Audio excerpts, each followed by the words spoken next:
పాలవంచల జరుగుతున్న ఎన్నికలు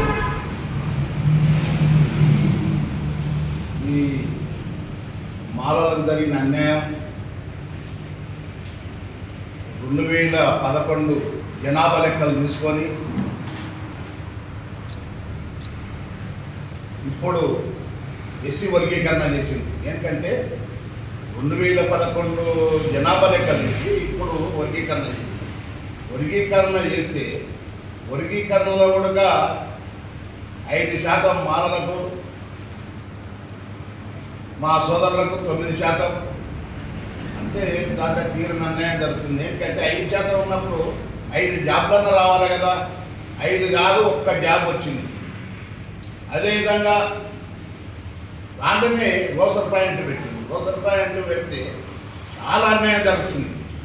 అన్యాయం జరిగినాక ఏంది, మొన్న ఆర్టీఎస్ జాబులు పడినాయి, డ్రైవర్ పోస్టులు పడినాయి. మాలలకు 28, మాదిలకు 100, ఉపకులాలు ఉన్నది వాళ్ళకు 30. అంటే ఉపకులాల కన్నా మేము అంత దిగువైనలో అంత లాస్ వస్తుంది, మాలలకు తీరని అన్యాయం జరుగుతుంది.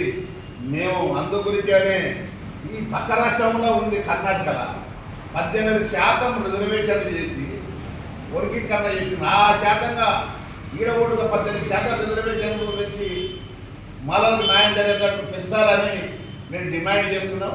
అందు గురించే మేము పెద్ద ఎత్తున ఉద్యమించి ఇవాళ పాలముంచల నడిపట్టుల మేము మొత్తం మాలలను చైతన్యం చేసి మేము చలో మాల చలో హైదరాబాద్ అని పెట్టి మాలల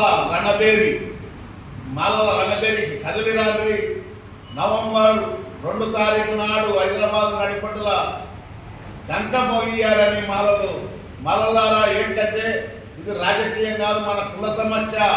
మీ అన్నం మీరే, మీ సత్తి మీరే, మీ నీలబాటలు మీ సత్తి కట్టుకొని ఇంటికి 2 రావాలని, కథలు రావాలని పిలుపునిస్తున్నాం. జై భీమ్.